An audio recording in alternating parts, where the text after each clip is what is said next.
that Kenny Dillingham, who's one of the younger coaches in the country at Arizona State, went on Twitter and basically said, hey, best wishes. Best wishes.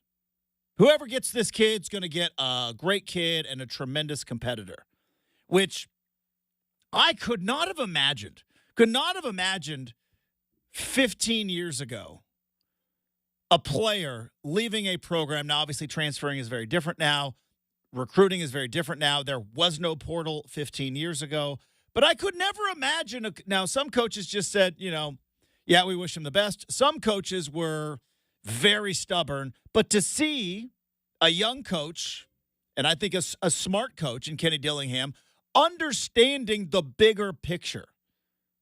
Never leave the door closed. Don't take any of this personal. And you are going to see the best programs in college football, unless they fix this transfer portal craziness by settling the lawsuit and being able to put restrictions on it. The best coaches are the ones that are going to learn, and don't take it personal. These are kids. Kids make decisions. Sometimes they're smart decisions. Sometimes they're not. You can't take it personal, because if you do, you could potentially alienate a player who might want to come back one day. Mark my word. I think it was very smart of Oregon when Dante Moore decided last second, Bo Nix is coming back to Oregon. I'm going to UCLA. Dan Lanning didn't go out on social media going running from the grind. Didn't make any comments. It was, hey, best of luck. Everybody's got to make their own decision. Left the door open. To now, he was able to come back. There are going to be players that are going to transfer away, realize the grass isn't always greener, and always say, I want to come back. That's how I think the smart teams and the smart programs are going to ultimately handle the transfer portal moving forward. Always leave the door open. Never take it personal. And then there's Colorado, my favorite college football program to talk about outside of Oregon and maybe Oregon State, maybe Washington. My favorite team to talk about, the Colorado Buffaloes, where, Brenden, I don't know if you saw this, but there was a story of The Athletic. And look, I don't know if it's right or if it's wrong, because I am a firm believer that now that players can get paid, now that players are on the payroll, welcome to big boy football, right? This is big boy football now. And I always kind of felt that way just in general. You want to play Division I, Power 5, now Power 4 college football. The kid gloves are off. This isn't Harry High School anymore. Welcome to the real world. And I think even more so, now that players are getting paid. Welcome to big boy football. You want an NIL deal? Guess what? There are pitfalls to getting paid. There are strikes and there are gutters. There are peaks and there are valleys. And one of the valleys is once you decide to maybe take some money, or once we decided to pay all the players, well, then the coaches now realize that I have to make economic decisions, not just personnel decisions. And some of the economic decisions are, you're not playing as well as I thought you were going to. We have a spot for someone else. You need to go. Now, the difference is Colorado's doing it all very, very publicly. They've done it the last couple of years that way. I don't know if it's right or if it's wrong. I don't know if it is completely out of line for celebrity head coach Deion Sanders, Coach Prime, to essentially cut players. Now, there's always kind of been winks, nods, nudges. I don't think you're going to play. Maybe you should find somewhere else to play. And so there was a story that came out in The Athletic, and one player said he was encouraged to transfer, told Coach Prime, no, I want to stay. I want to work. Which, by the way, isn't that kind of what we all want these college kids to do? I want to stay. I want to work. I want a chance. And then during spring was basically discarded, was not given reps. And then he went and he told the story to The Athletic. Now, again, I told you about Arizona State, Kenny Dillingham. Told you a story about Oregon. I would imagine Trent Bray probably in the same boat. Guys leaving, it's frustrating.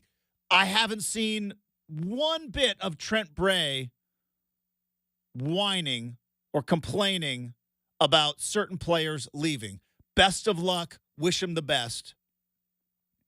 He's not a big Twitter guy to begin with. So Either way, but haven't heard one thing about it, which is probably smart. But I did see that a quote tweet of one of those articles from The Athletic was put up by Shedeur Sanders, who basically said, yeah, that guy wasn't any good anyways. To be honest, I didn't even know who he was. Probably pretty mid.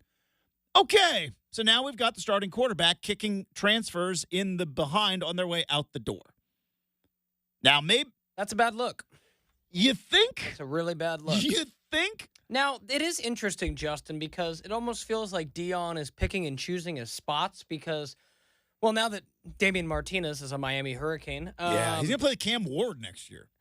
Go figure, right? With Mario. That offense is going to run about 40 times a game. Cam, I don't think you're going to improve your NFL draft stock much, but more on that. Never. Yeah, I don't think we'll talk much about the U. We're not. Year.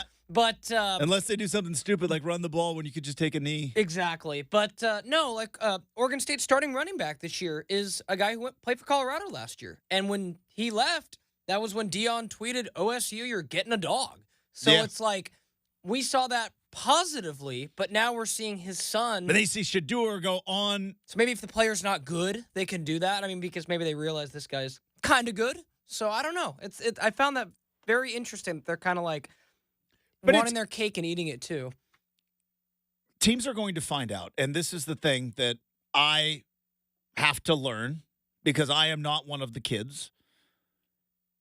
There is so much communication in the world that we live in. There's texting, there's FaceTime, there's Snapchat, there's DMs, there's emails, right? There's so many ways to communicate. If I wanted to get a message to someone, I could find a way. Somebody's going to, his DMs are closed on Twitter. Did you check Instagram? Did you check their email? I bet their work emails, but you can find a way. Remember when Threads was a thing, Justin? Yeah, we're still doing Threads? I'm not, but it's still around. Well, because they thought Twitter was going to go away.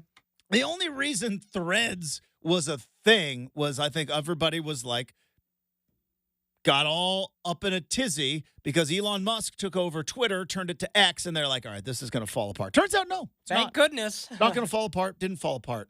But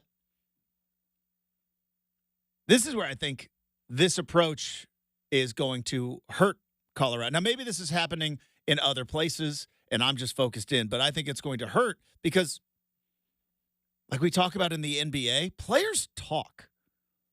Players talk. You treat someone poorly on their way out the door, you get a stain on your reputation. And maybe this guy wasn't a very good player. And maybe this guy probably got in his feels a little bit because he wasn't good enough. And that happens. College football is tough. College sports is tough at any level. You leave high school, you're the man. You go to college, you're like, this isn't as fun. I'm getting yelled at a lot. This is different than I thought. And then you have the quarterback going to be honest, I don't even know who he was. Probably pretty mid. And it might not matter for that one player. It might not matter. That guy might be transferring to the MAC. He might be transferring down to the Big Sky. Who knows? But I wonder if you're another player out there going do I want to go to Colorado that if I decide that it's just not for me and I transfer out, everybody is just going to trash me on my way out the door? All that being said, transfer portal window is closed. And I just thought the juxtaposition of Kenny Dillingham going hey, go be great. And you're going to see, I think, the younger, smarter coaches understand that, guys are going to transfer. So they're going to get bad advice. They're going to get in their feels. They're going to make a rash decision. Don't ever close the door. The my way or the highway old school coaches of you leave here, you're dead. I don't think that's that's going to work. Well, it's not going to get you wins. A few of them could pull it off. Like Kirby Smart could do that, and still. I don't know if he could pull it off in the long run. If you keep because look, you don't think the ring like Saban could have probably pulled it off? No, Saban's the only one that could have pulled it off. But we're talking about the greatest coach of all time. Sure, I mean, but Kirby's you could have said the same thing about Dabo a handful of years ago. You wouldn't say that about Dabo now. That's fair. Kirby Smart That's fair. is at a spot where he could be Saban path. He could be Dabo path. You win a couple of championships. You're king of the hill right now, but everybody else keeps coming after you and your players. Turning over the roster and roster management is going to be such a massive skill. And I don't know about kicking guys in the behind on their way out the door and trashing them on social media is the best way to manage a roster. Didn't expect to open up the show that way, but hey, we're having fun on a Wednesday. We've got a lot of basketball to talk about. I mentioned it yesterday that I think there was a case to be made. Anthony Edwards, maybe the MVP of the first round. Jamal Murray had 2 game wins. Tyrese Maxey has now entered the chat as the Sixers stay alive and shift the focus in that series. A lot of basketball to talk about next. 620 Rip City Radio.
I just want to look like a couple of teams in the Eastern Conference were headed to Cancun. Oh, no, the Sixers and the Bucks showed up last night. In particular, Tyrese Maxey with his 46 points, 3 of which none bigger than the logo three-pointer. I'm so glad I'm not an NBA coach. I know that sounds ridiculous for me to say out loud because, boy, the paycheck would be nice. But, boy, quarterback has got to be the toughest job in all of sports, right? Quarterback's got to be one of the toughest jobs in all of sports. After that, probably NFL head coach. But here's where I think is the toughest part to being an NBA head coach. Because in the NFL, as we talked about, the way you coach week 2 is kind of the same way you would coach wild card playoff round. Right? Are you going to go for it? Are you going to punt? Are we going to try to milk the clock here? Are we going to go hurry up here? It's all kind of the same, right? And then you get to the wild card round of the postseason, and maybe make a couple of other decisions, but it's pretty consistent from week 2, week 3 of the regular season into the wild card round. Heck, even into the AFC or NFC Championship, maybe even into the Super Bowl. Whereas in the NBA, you get these coaches, and for 82 games, your job is essentially manage egos. That's your job. Your number one job for 82 regular season games, managing egos, roster management, making sure everybody's feeling the love, making sure everybody is getting theirs, checking in on guys. Like, your job is just you are in personnel. Then you get to the postseason.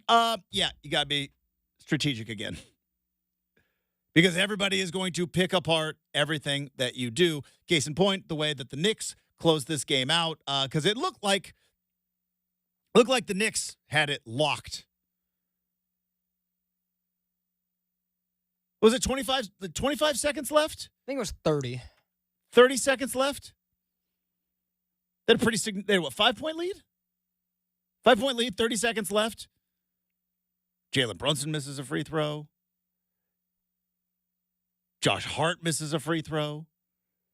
You have two opportunities to make it a 2-possession game.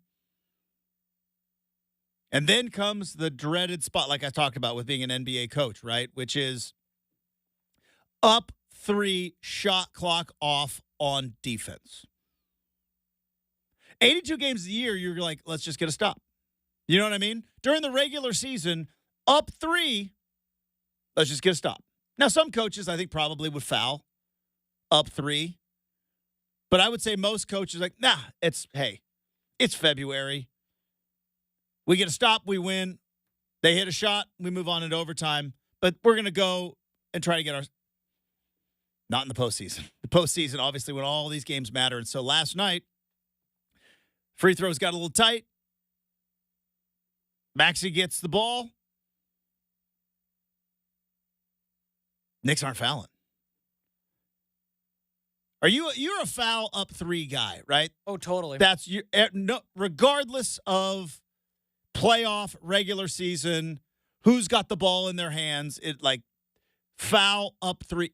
Regardless of just with how many you can't lose. Yeah, with how many shooters we have now. Maybe 5 years ago I would have said no, but now it's just Steph who can hit them from the logo anymore. Yeah. Right? And it's not just Steph who can hit a shot where you're just like, wow, nobody else in the league would have hit that. Like, we saw Tyrese Maxey hit a shot that very Dame Steph-esque last night. I saw Kyrie Irving hit threes over the weekend that were just mind-blowing to me. Paul George. I mean, some of these dudes that can hit these threes, Justin, I foul, I put the guy on the line, then you know how hard it is to intentionally miss a free throw to where your guy can get the rebound? Like, that is ridiculously hard. So I would take my chances there. It was interesting last night because there was a lot more time. That's where I think it got confusing for the Knicks. Because didn't he hit the shot at 6 seconds? Or maybe I think it was a little bit more than that. 8 seconds. Because Brunson got the ball tied and ended up getting not really a great look, but he got a runner in the lane It wasn't like he had to shoot a logo three. So that's where I'm like, I guess I could kind of understand. If you're the Knicks, you don't foul, because if you foul, they make 2 free throws. They foul immediately. It's a 1-point game. And now you're back on the line. You've already missed 2. So I guess the thought process is, do you take a semi-contested logo 3? Which it was a legit. Now, the New York logo is pretty big, but it was still a legit logo 3 that Maxey hits. And boom, bang, beam. We got new blood in this series between the Knicks and the 76ers, which is why the NBA playoffs are the best. The thing about the NBA playoffs that is the best, just when you think you've kind of got a series figured out. Now, there are some series where you're watching the New Orleans Pelicans. Let's be honest. After CJ missed the 3 in game 1, they had vacation plans. You know what I mean? They had vacation plans. It was cooked. They were done. That was their one shot. They were in the play-in. They lost Zion in the play-in. And maybe if they won that game and, maybe we're competitive, maybe we're talking about how Zion's close. But you're not going to hear that down, down 3. You go Exactly. down 3-0. And really, once they went down 2-0, it's like, you had a chance to steal game 1. You didn't. They were done. And they had their vacation plans. Phoenix Suns, they're a mess. The Phoenix Suns were an absolute mess. And you could tell, like, they're ready to be done. But we do get into this thing with the NBA playoffs where you start thinking about momentum. And I've always said, momentum in games is a real thing. Drives me nuts about these stat nerds who are like, there's no such thing as momentum. It's like, yeah, there is. Go into the building. There's a human component to it. Now, I do not buy into there is momentum from game to game in the NBA, and in particular in the NBA playoffs. There are certain situations, like we just talked about, where a team has given up, where a team is kind of done. But if momentum were a thing, Philly would have rolled over. New York gets the win. Joel Embiid calls out his own fans. Seems like there's dissension in the ranks. You're going back to the Garden with a chance to close it. Yeah. Except for 46 points from Tyrese Maxey. So, first round's not even over yet. Not even over yet. But has Tyrese Maxey now entered the chat for first round MVP? I still think it's Anthony Edwards because he absolutely destroyed the Phoenix Suns. I think Jamal Murray is definitely Jamal Murray didn't play well. Like, his stats aren't that good. But again, when it was time to shine, 2-game winners over Anthony Davis to put away the Lakers. I think Jamal Murray is in the running. Jalen Brunson's still in the running. He had 40 points last night. And man, Justin, But Tyrese Maxey has entered the chat. Yeah, I mean, isn't it something, though? Like, I've watched a lot of NBA playoffs in my time, Justin, and I don't know that, like it truly is different when the Knicks are going and the Garden's going. Like, just watching that game yesterday and seeing just how loud Madison Square Garden can get. I mean, it's kind of like, is it the sleeping giant that is, like, waiting to be awoken as far as, like, fan base as far as numbers, yeah. Justin? Probably the Lakers. Probably have a bigger fan base, if I were to guess. Probably more Laker gold. I think it's close. But it's got to be. I mean, I think the Lakers just more championships, and I mean, like, it's if you were to I don't know if you can ever really figure it out. I mean, you could do like social media stuff and attendance, but like I would say if you ask me who the 3 biggest fan bases in the NBA are, Lakers, Knicks, Celtics. Like those 3 teams. I know a lot of people might think the Warriors, but remember, before Steph, like the Warriors were a pretty irrelevant franchise. Justin, when you like were, they like my entire childhood, there was some fun Warriors teams, but they were horrible. But or they were spoilers, right? There was the one Warriors team that I think beat the Dallas Mavericks. There was the Run TMZ days, but like they weren't a dynasty. They were not you never wore Warriors gear if you like Celtics, the Knicks. Lakers. And then when I was growing up, everybody was a Bulls fan. But that was Michael Jordan fans. And those, like, I don't know of anybody except for, like, maybe one or two people who are, like, Michael Jordan fans who stuck with the Bulls. Sure. And maybe if you're in Chicago, that's possible. Yeah. But yeah, like with that being said, like it's just it's fascinating to me that like, you know, to an extent like the Lakers, they just buy a championship. It seems like when they get tired of, you know, not being it, like, you know, the bubble is a great example. It's like, hey, we haven't got one since Kobe. Mm-hmm. Time to pretty much buy one, and they did. Compared to like I say forever to you, Justin, the Knicks have the fan base and the foaming at the mouth fans, which you could see, obviously, traveling down to Philly and, you know, being the orange wave per Embiid.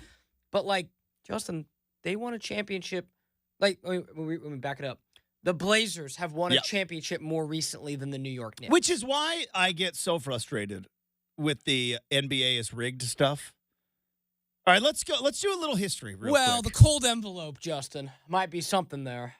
If the NBA was rigged, but you hear more than the draft, like it's more than the lottery, which, by the way, again, just saying, the Knicks there's three really gigantic examples that I would present if I was presenting a case to the court of somebody saying, look, the NBA is clearly rigged. I would present three examples. All right. Example number one, what you just said. I'm 44 years old. The Knicks, in the number one media market, have not won a championship. Only made it to the finals twice. So if I'm rigging the NBA, right? If I am the commissioner, if I'm David Stern or Adam Silver, like if I am rigging the NBA, at some point, the Knicks are going to get not only into the finals, but they're going to win an NBA championship if the whole thing is rigged. Second thing, LeBron and Kobe never played each other in the finals. Don't you think if you were going to rig the NBA, don't you think if you were going to sit there in your evil lair, like people think the commissioner of the league does, at some point in the mid-2000s or the late 2000s, don't you think at some point the commissioner go like, I think Kobe and LeBron should maybe face each other in the finals? Yeah, they never did. Trust me, if the NBA was rigged, don't you think Kobe versus LeBron might be something written down on the script? And then, of course, the more recent example, multiple examples, but two of the most hyped number one overall picks coming into the league. Two of the most hyped number one picks coming into the league. Yeah, I repeated myself for effect. Were Zion Williamson and Victor Wembanyama. And they go to New Orleans and San Antonio. I mean, if you're gonna rig the thing, don't you think New York, LA, Boston, heck, even Chicago, if you're gonna actually get in there and start conspiring with your cohorts, Victor Wembanyama, maybe we're the biggest international star. We are going to send him to San Antonio, which I know you've been to San Antonio. It's a lovely city, Riverwalk and churros and everything. Not necessarily They're a big metropolis. Not the spot that a 21-year-old, 19-year-old kid's gonna be like, man, this is the spot. Got a lot of retirees in San Antonio. But you know what I mean? Like you get all these people talking about, oh, the NBA is rigged. I hate the NBA. It's all rigged. It's like, all right, the Knicks have never won a championship. Kobe and LeBron never played each other in the finals. Don't you think at some point if the league was rigged, they would have found a way to make that happen? And in the most recent history, Zion Williamson, one of the most hyped number one overall picks, with the New York Knicks in the mix, by the way. He goes to New Orleans. One of the most underwhelming franchises in the league. Like, at least the Spurs with Wemby is like, oh, he's going to go play with Pop. The Spurs have somewhat of a history. And, you know, they had especially their run of French players, right, with Tony Parker. Like, there's something there. All right, maybe. But Zion coming out of Duke, We got the ping pong balls popping. We're going to New Orleans. Nobody cares about New Orleans. They changed their name to the Pelicans just to be kind of funny. Is that the funniest name in basketball? The Pelicans? I still think it's the Jazz in Jazz, Utah, but Jazz in Utah. I'll knock that one off because they didn't choose to call themselves the Jazz. But yeah, that one's up. The Los Angeles Lakers. There's a lot of lakes in California, right? There's so many. I mean, There's like one. There are lakes in the LA. They exist, but like they exist. Two. But yeah, as like opposed to two. where they were in Minneapolis. At least a Clipper makes sense for Los Angeles or San Diego. Mm-hmm. Like that holds up. But like, and Trailblazers the best, obviously. All right, real quick. Supersonic was awesome. Supersonic was very good. Just R.I.P. man. Real quick, we got 3 minutes. By 2024 standards, what's the worst team name? Now that we got rid of that Washington football team. Oh, across all sports. Across all sports. And again, taking out historical context. Because historical context, right, it's kind of fun. Because you go like, oh, I see, because back then when the team was founded, that's why they were called that. Like the Green Bay Packers. Like, that's kind of a dumb name. But you bring in historical context of, Green Bay and the meat packing and the Great Lakes and everything else. The White Sox has got to be the dumbest one, doesn't it? Been around it's for just like it's you're a white sock. You named your team name after article of clothing. Now the Red Sox also the same thing, but at least that stands out. Red Sox pop. Yeah, that's kind of interesting. The White Sox might be the worst team name of it in all of sports if you take out historical context. And I'm going to say pro sports, because college, you could get really into it. But like pro sports, I love the Steelers, but like a Steeler isn't even a thing. The Brooklyn Nets got to be up there. The Nets is the worst. Yeah, they got to be up there. That is the worst. It's it's okay. We're gonna name the team after a part of the playing surface. All right, cool. What part? The net. Yeah. That's pretty bad. The Brooklyn Nets is the worst. Other than, like I said, the Jazz, like the ones that were relocated are pretty bad in the NBA. Like the Orlando Magic was so lazy too. It's just like because the Orlando Magic is bad because you got to take out historical context. It's a Magic Kingdom. If you bring in historical context, then you've got it's Disney Magic and I think didn't Disney start the team? I think so. Pretty much. I think it was that 30 for 30. Yeah, like that part's interesting. Everything else kind of like. Then you learn that, like, the Sacramento Kings used to be the Rochester Royals and things like that. So I don't know if, like, the Kings make much sense. Like, it's better than the Nets. Yeah. Think about, you are named after the fourth coolest thing. Like, the coolest thing on the basketball court is the backboard. Football, it's got to be the Cleveland Browns, right? I mean, what is a Brown? Yeah, it's just you named after a dude. But then why is, like, their logo like the Bulldog?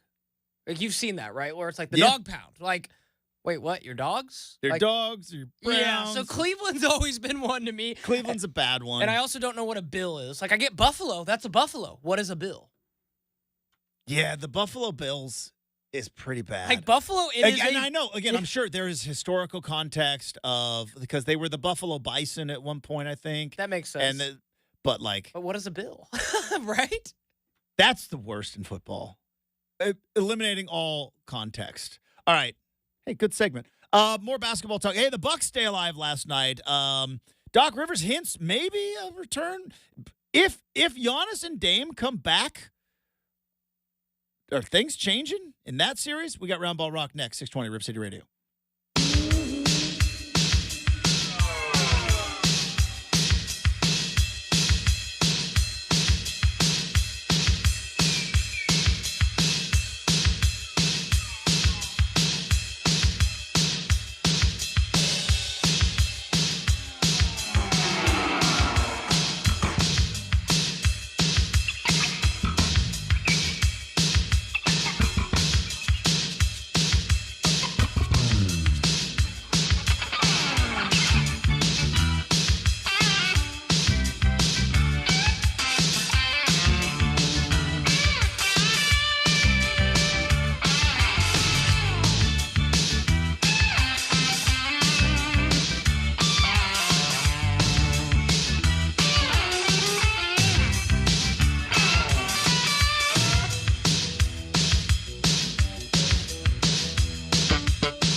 All right, it wasn't just the 76ers staying alive last night and Tyrese Maxey, really shifting the focus in that series with one shot from the logo. And then also to his credit and to the Sixers' credit, just putting the hammer down in the overtime period to take the lead, steal the game, and I don't want to say they stole the series from the Knicks, but man.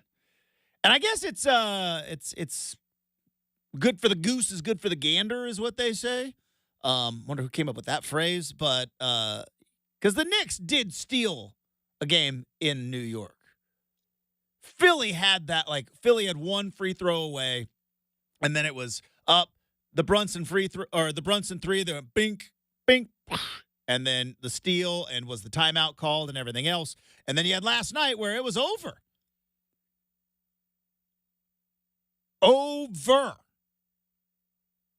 Missed free throw. Missed opportunity. Can't get a stop.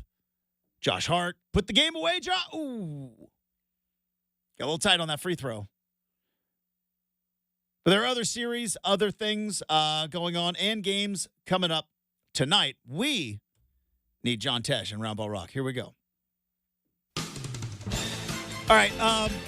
Brenden, you know how much I love hypotheticals. Let's live in a world of hypotheticals. Because we don't have to be right all the time. We just have to be right at this moment. Bucks get the win at home. They're still on the brink of elimination. They're still down 3-2. If word came out today, Giannis and Dame are back. Where do you put the odds on that series going 7? If Giannis and Dame were back by when will they play? Thursday? Yeah, that game's Thursday. Which Giannis has been out for 3 weeks now? 2 weeks? If Giannis and Dame came back, you think they can win 3 in a row? Come back from down 3-1? I think so. They could. But I like the Pacers. I think at home they'll get it done. I do. That game last night felt like, because you see it sometimes in the playoffs, the game last night felt like, hey, I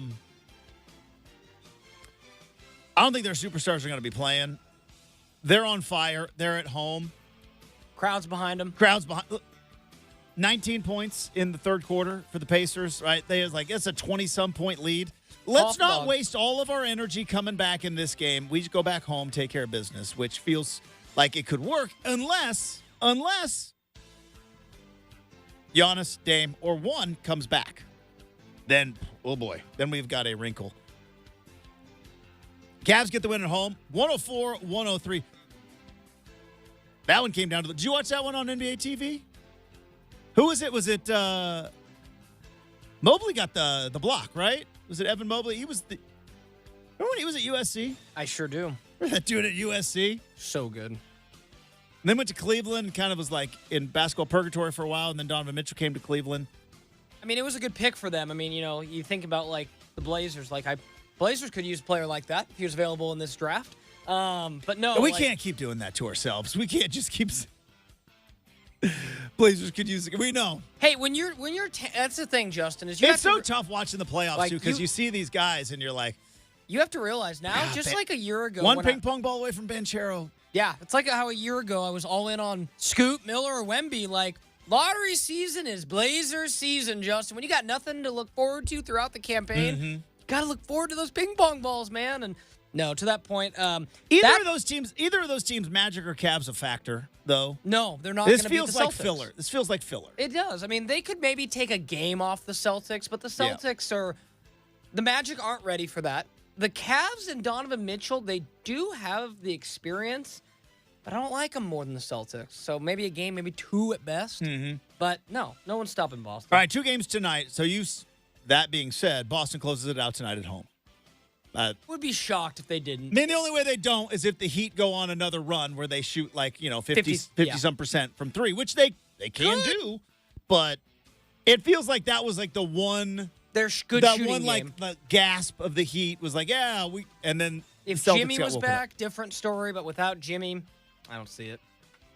And then we got Mavs Clippers. This is a Most intriguing series by far. interesting series. Now let me ask you this though.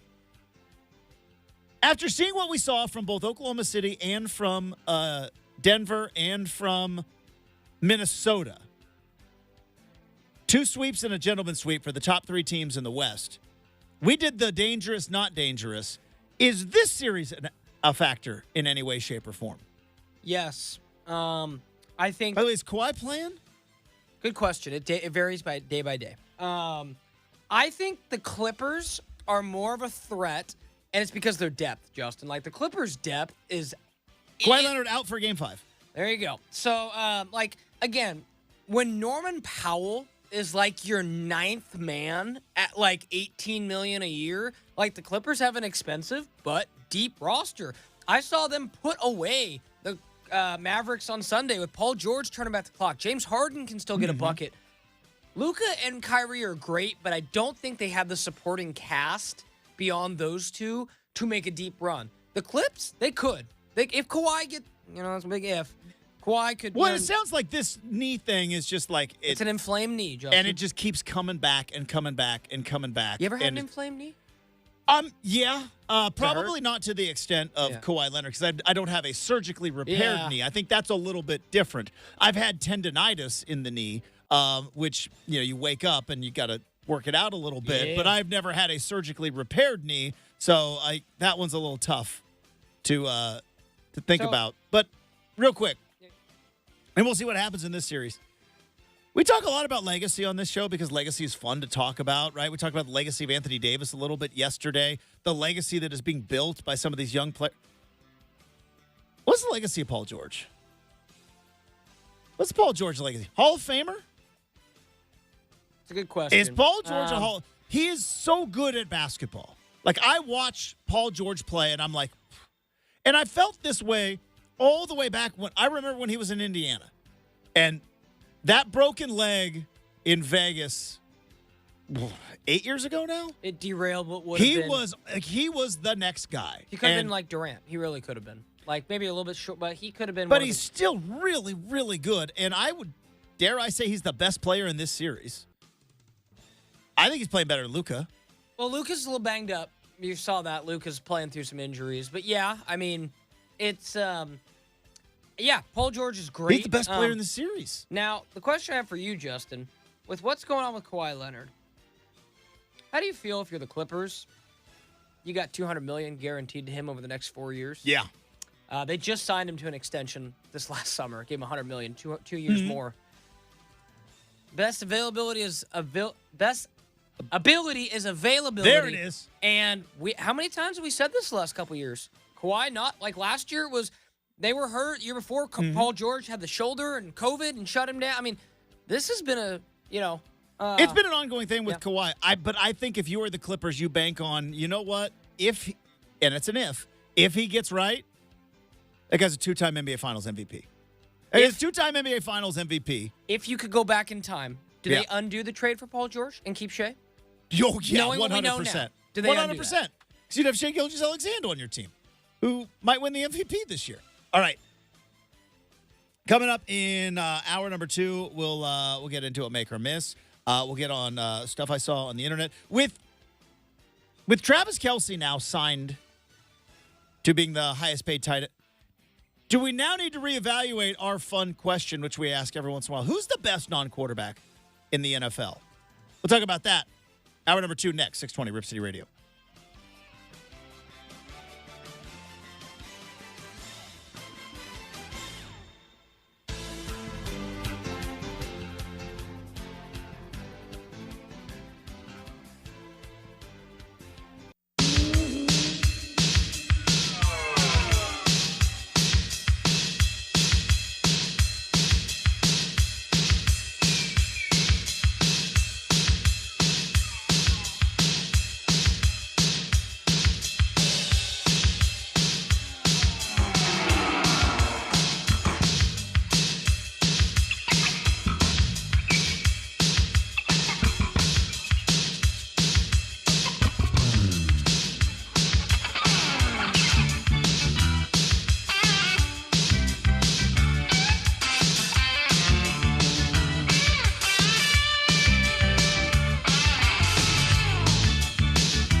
sports you need to know. From the Goldberg Jones Sports Desk, your 620 Rip City Radio headlines. Goldberg Jones. Call 1-800-DIVORCE. It is 7 a.m. on a Wednesday morning. Justin Myers with you. NBA playoffs last night. The 76ers keep their season alive. 112-106. Overtime victory. Knicks have it in the palm of their hands, and Tyrese Maxey says, no thank you.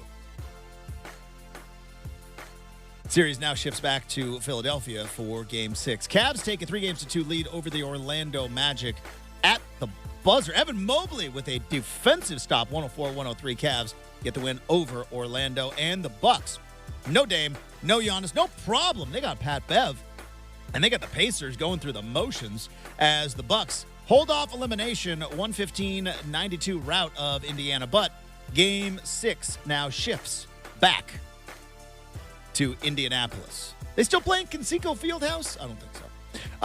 Tyson Alger. Something else now. What is it? We don't even know. Market Square Arena? Either way, Tyson Alger joins us in Hour 3. Hour 2 starts right now on 620 Rip City Radio. The home of the OSAA is 620 Rip City Radio. It's time for Justin Myers to wake you up here on Rip City Mornings, 620 Rip City Radio. Hey, welcome back to Rip City Mornings, everybody. I am your host, Justin Myers. Hopefully you're having a fantastic Wednesday, having a much better Wednesday than the New York Knicks are feeling this morning. They're a little uneasy now because it's got to be like two teams surprisingly lost last night in very different ways. Who's feeling worse this morning, the Knicks or the Pacers? Probably the Knicks because you had it. For sure. But the Pacers, Brenden, laid an egg. I guess the Knicks probably worse because you're at home. You had the game. You make your free throws. You win. You're moving on. You're sitting back. You're resting. Not sure the Pacers ever had that game. But that's where I'm saying, like, if you're the Pacers, though, you're not feeling all that easy. I guess you're going back home. I don't know if Giannis or Dame is going to play. I still would be surprised. But this changes everything, though. In that series, if Giannis and Dame are able to give it a go in Game 6, it changes everything. Because now you get back two future Hall of Famers, two all-NBA players, steal Game 6 in Indiana, and now you got a Game 7 in Milwaukee with Dame and Giannis. If I'm an Indiana Pacer fan, I'm not feeling all that great this morning. But Knicks the worst, but if I'm a Pacer fan, I'm not feeling all that great this morning. I was thinking that might be a fun game we might play a little bit later, which is NBA arenas from the 90s. How many could I name? Like you might, and I will, because I don't lie to this audience. I'm not going to do any research. You know I don't do any research anyways. But we might play. We can do that. Because, like, the Pacers played at both Market Square Arena and the Conseco Fieldhouse.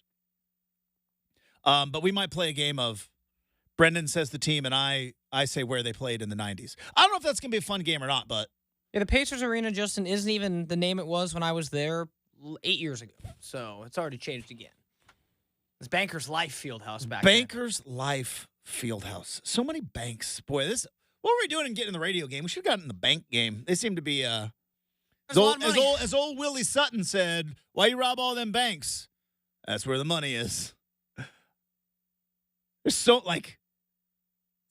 many, like, bank stadiums, fields, arenas. I mean, the most expensive basketball arena ever built, Chase Center. I don't think that's coincidence. Is the Intuit Dome going to be more expensive? It will be. Thank you. Than the Chase Center? Yes, it will be. Because, dude, they got a lot of toilets. Hey, but that's taxes, right? Intuit, taxes, man. That's smart stuff. Because they do the TurboTax, right? But then QuickBooks, payroll, I mean, Intuit is they do the QuickBooks, too. Huge. Intuit's huge. Enormous. Maybe we should have gotten into that game as well. I think they also own Credit Karma, which I'm sure you're familiar with, too. So they, help people with their credit scores and all that. My credit score, exceptional. Oh, yeah, mine, too. Mine is, I was actually, when Kelly and I bought our house that helps. 4 years ago, and we went to our finance guy, and we were both, because, like, I don't know if it's a myth or not, but Brenden, if you check your credit score, doesn't that hurt your credit score? No, that's a myth. Okay, that's a myth. That's thankfully But that a was myth. what I believed. Because everybody told us forever, right? Get a credit card and pay it off. That helps your credit score. It's a ploy. You know what you don't do? Get a credit card. A month later, get fired. Yeah. Have a summer of fun and figure you'll pay it off later. I may have done that. But then when I went and bought my house 4 years ago, ran the credit, and so this my credit is through the roof. Like, well, I don't know what it is now. I'm sure it's still very good. So it's interesting, Justin, is that I remember when that narrative existed, and I learned in school, right, college, that it was a narrative created by all these credit card companies because they don't want you to know what your score is, or at one point didn't necessarily want you to know what your score was.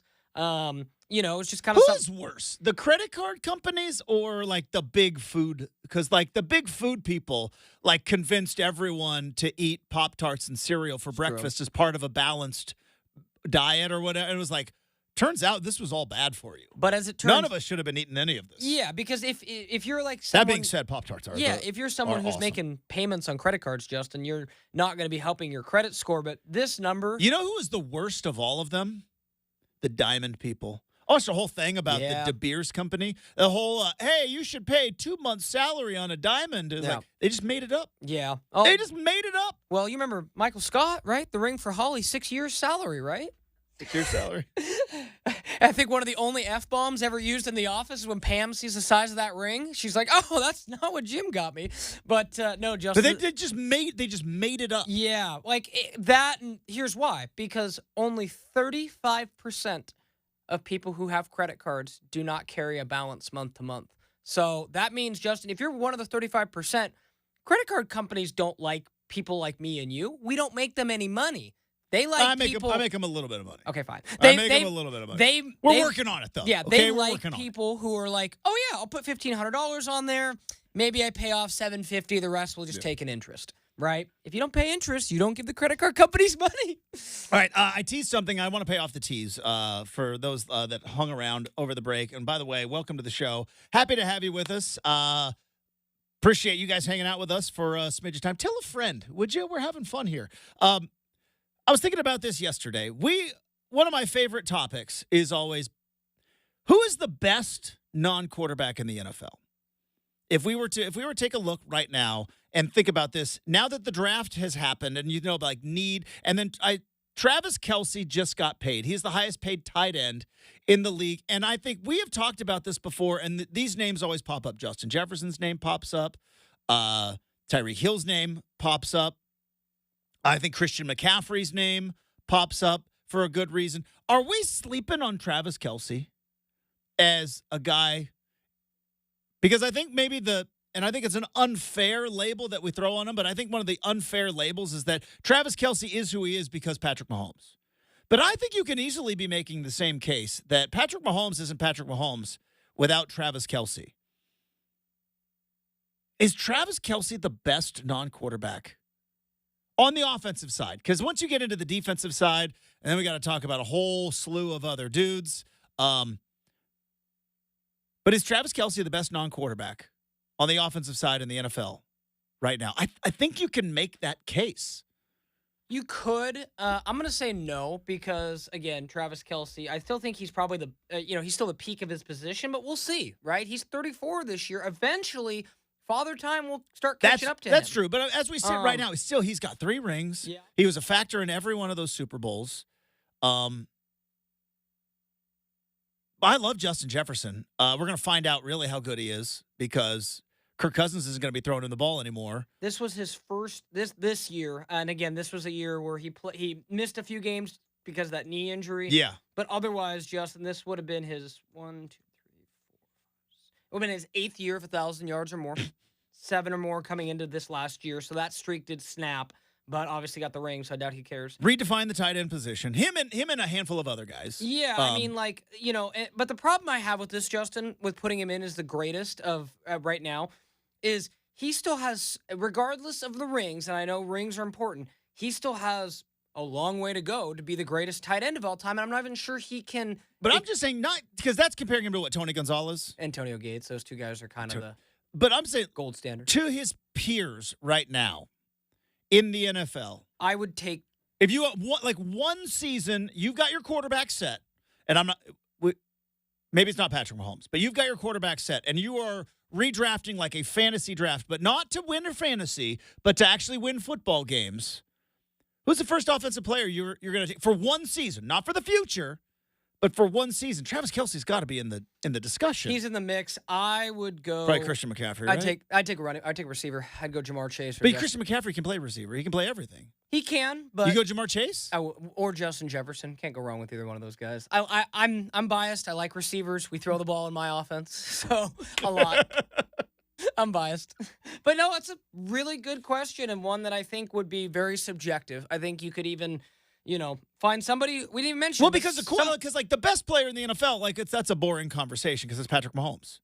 Do you know what I mean? He's the best quarterback right now. Yeah, there's other good quarterbacks, but nobody's at his level right now.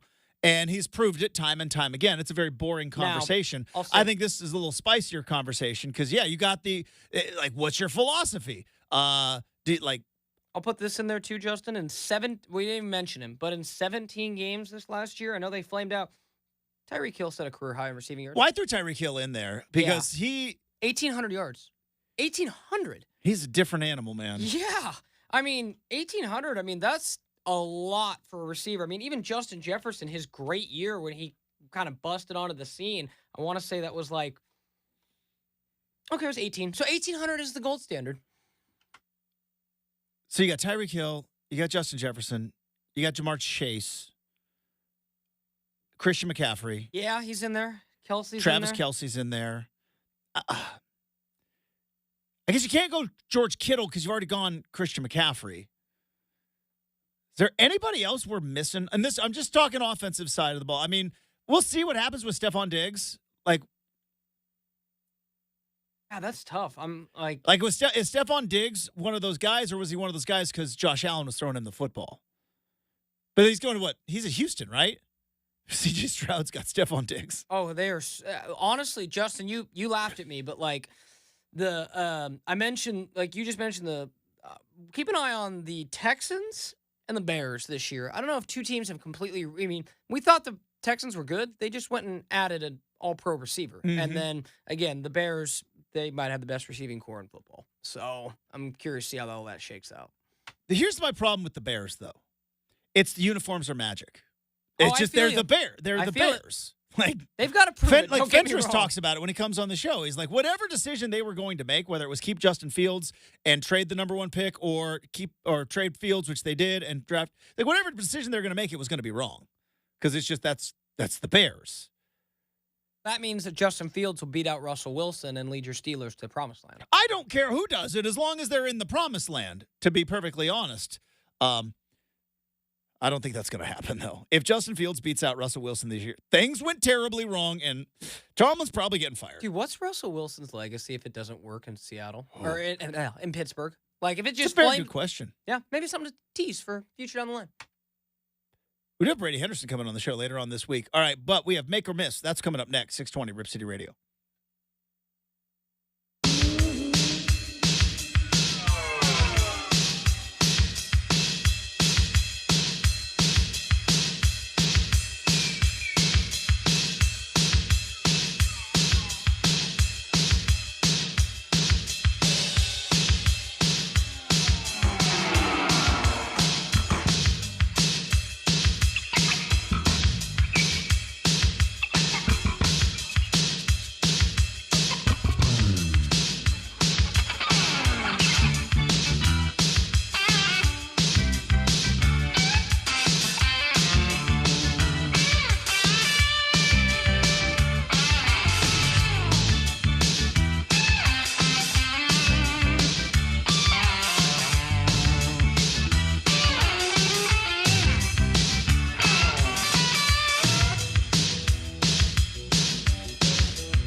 All right, coming up in 1 hour. 1 hour from now, Tyson Alger from the I-5 corridor is going to be joining us. Going to get his thoughts on Oregon spring game, quarterback play. Got a lefty and a righty, Dylan Gabriel, Dante Moore, both quarterback for Oregon. Some injuries, but it's spring, right? We're about spring injuries. And so get his thoughts on what went down in Eugene last weekend. Also, I don't know if I'm supposed to do this, Brenden, because, as I have learned through the years in this broadcasting world, I am supposed to think of the audience first. And I try to think that I do that. It's like, Justin, you got to think of the audience first. I've been in meetings where a boss of mine played a clip of what I said and goes, do you think the audience cares about this? And I said, I don't know, but I did. And they were like, so you learn, like, you got to think audience first. But, Brenden, I have a personal question to ask Tyson Alger. And I don't know if this is the forum for it or not, but I think I'm going to do it. I think I'm going to do it anyways. Because I do think, while the audience may not care about everything about me personally, I think they like to care about, they listen to the show, maybe they care enough about me. So I might break a radio rule. Because you know what we do on this show? We break all the rules. Not really. We're pretty straight-laced around here. But all that being said, Tyson Alger joins the show coming up in an hour from now. We may have stumbled upon a fun game that we're going to be playing in about 20 minutes. We throw it back to the 90s. But before we do that, it is very important to live in the moment. And the moment right now calls for one thing and one thing only. Make or miss, baby. Let's go. It bounces off the crossbar, and it's good! Oh, my goodness! Oh, and a big miss. It's Make or Miss here on RCM. I may have, at one point in my radio career, Brenden, created, because I was very proud, 11 years ago, I was very proud of my hair. I thought I had cool styled hair. Now looking back, it was pretty douchey. But I thought I had pretty cool styled hair, and I thought it would be funny. To find another media person in Eugene and create a hair rival. Create a rivalry. And I had a boss bring me in and goes, does the audience care about this? Or do you care about this? And I'm like, I like to think the audience cares about me. And they're like, yeah, the audience doesn't care about this. So this is done now. And I'm like, all right, fine. That was a fun meeting. That was a fun one. Anyways, speaking of fun, let's dive into Make or Miss. Let's go ahead and open it on up. Let's start here because this is, we talked about Travis Kelce, but this kind of went under the radar this week, Justin. The Kansas Chiefs has a nice ring to it. So I saw that. I saw that the state of Kansas. Now, would they'd still be the Kansas City Chiefs? Because I believe there is a Kansas City, Kansas. It's just not a things that threw you for a loop as a kid.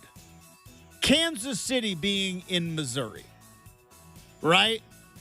Really, really threw me for a loop when I was a kid because Bo Jackson played for the Kansas City Royals, and so I just always assumed that Kansas City was there in the state of Kansas, and they're like, no, they're in Missouri. And I'm like, that doesn't make a lick of sense. But the fact that there's both.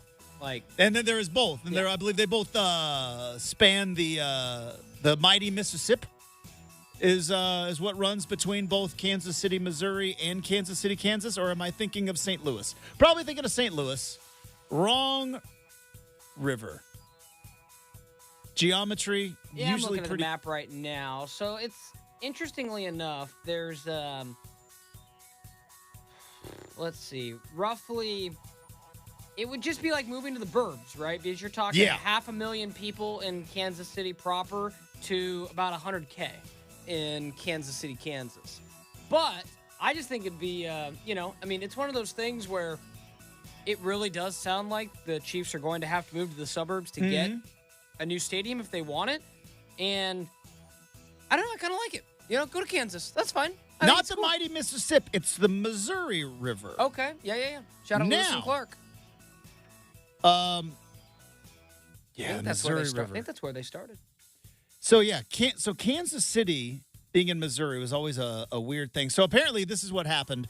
Some lawmakers in Kansas saw that there's a little battle royal going on with the Chiefs and the Royals, right? They want the city, or they want taxpayers to build their new stadiums, right? Which, again, I think we went over the net worth of both ownerships, and we both agreed they could, I don't know, figure out a way to build their own stadiums. But Kansas, the great state of Kansas, I believe, is that the Sunflower State? I think so. Yeah, the owner of the Chiefs is worth about $2 billion. He's worth $2 billion. So was the owner of the, and then let's maybe the owner of the Royals.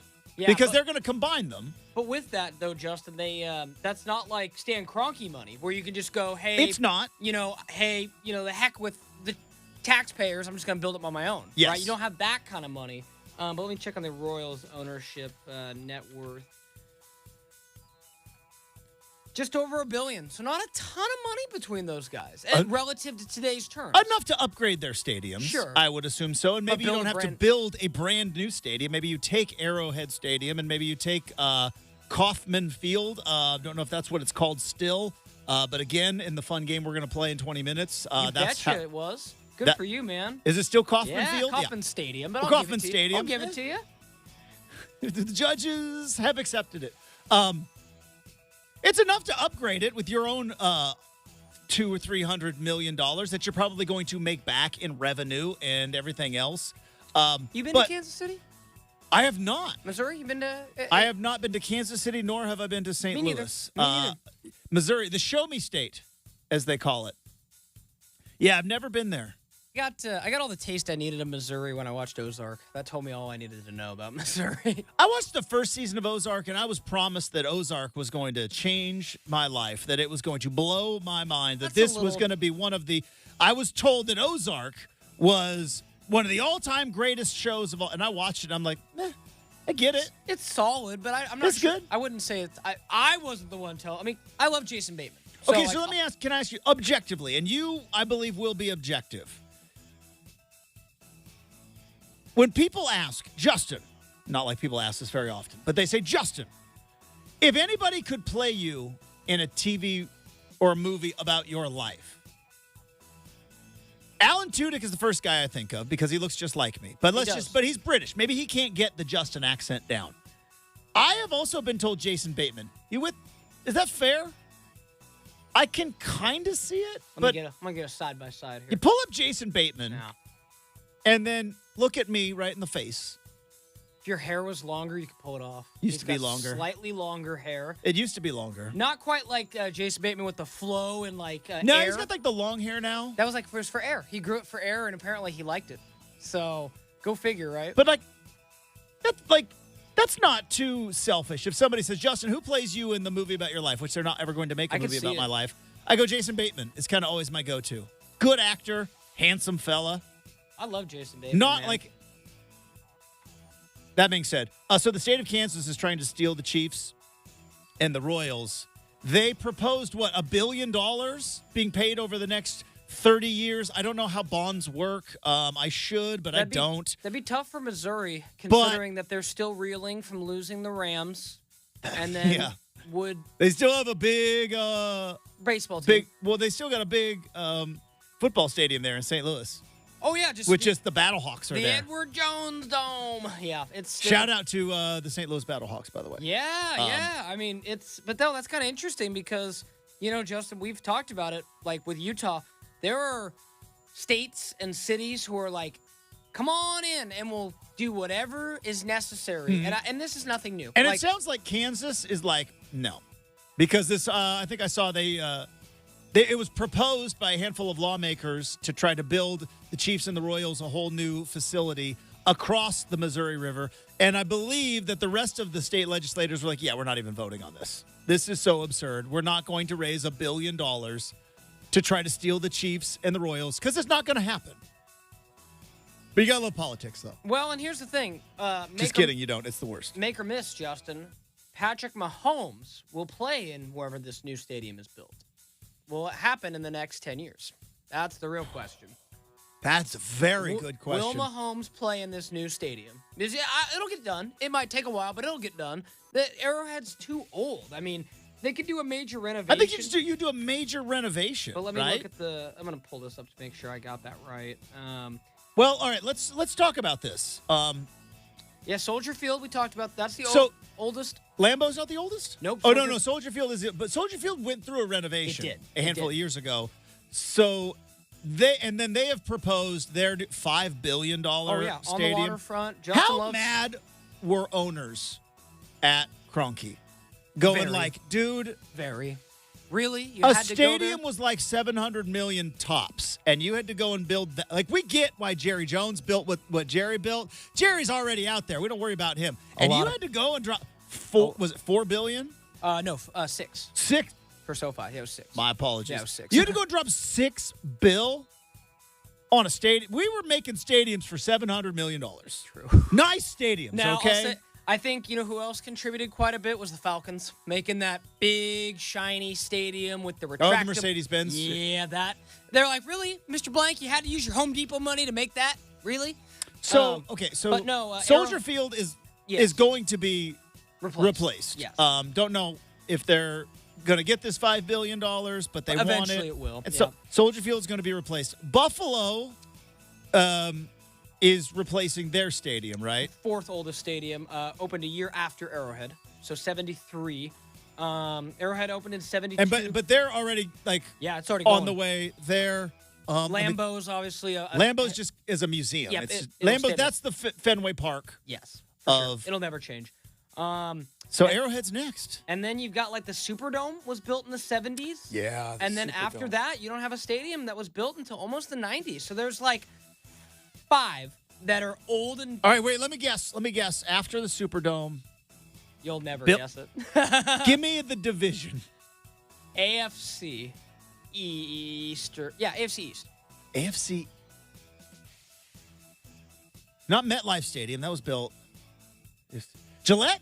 Nope. Miami Dolphins. Hard Rock. Oh, Hard Stadium, Rock. 1987. Is that a new place, or did they renovate Joe Robbie Stadium? It was renovated. I want to say Hard Rock was the renovation of Joe Robbie Stadium.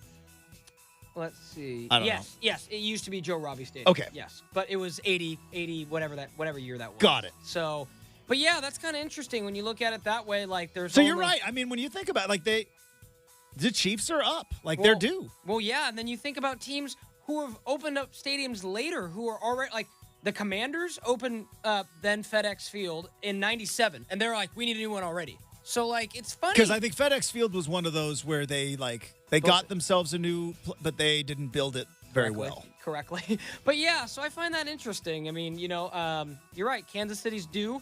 The Bills are moving. The Superdome, Justin, was it not? And I don't mean this negatively, but the Superdome was basically rebuilt after Hurricane Katrina. I believe it was. From the ground. I believe it was. I think it was. The roof got ripped off. It was so they had to fix that. Yeah, I think so. Plus, again, I don't know construction, but I think building something in New Orleans is really, really hard. Yeah. Because you've got all the historical parts, and then you've got the parts that are underwater, and it's the fact that the city. And also that city isn't really, financially prudent. Yeah. There's some corruption. There is corruption everywhere, but. No, and you're right. I think you're right. I think they had to essentially rebuild the whole thing. Because, yeah. Can you imagine if Kansas, Yeah, so here you go, Justin. So after. If the state of Kansas, which I would say, and this is nothing against the great state of Kansas, again, never been there, but in state rankings of stuff, they don't have a pro team. Their biggest, their namesake, Kansas City, is in Missouri. That would be a big win for them. If Kansas City, Kansas gets the Chiefs and the Royals, Brenden, do we see a population migration and people just start flowing over the Missouri River and going like, well, I'm a Kansan now. I'm not a Missourian. Well, do you want to know the a piece of information, Justin, that I only know because I'm Brenden Slaughter and 28 years old and it applies to me?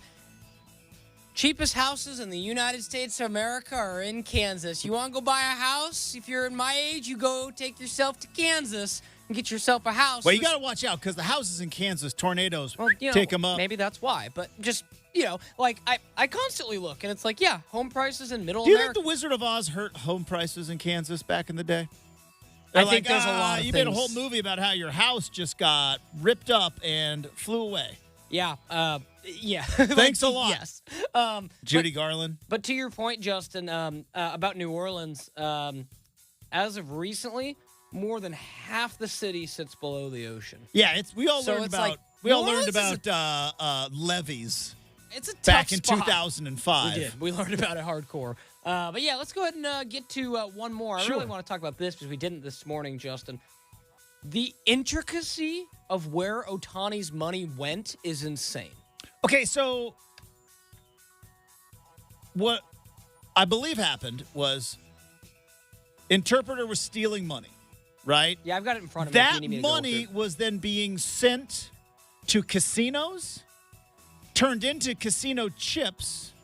Those casino chips were then cashed in at the cage, laundered so that it can't be traced, then paid out bookie. You got it. Which I know that because I watched the movie Hell or High Water. Great movie. It is a great movie. But that's, I believe, how they laundered money. Also, I think, did you ever see the movie 21? I know Kevin Spacey got canceled, but 21 I thought was is that Emil Hirsch? Yeah, one of my favorites. And they kind of did the thing where they had the chips and they had to give them to the exotic dancers to then cash them in. So you once asked me, you're like, Brenden, why do you like Blackjack? That movie. All right. That movie. And The Hangover. First off, can I say this? On this show, and I'll speak for both of us, we disavow theft. Of course. We disavow. That being said, if you were trying to launder some money, how would you do it? I think this is how I would do it.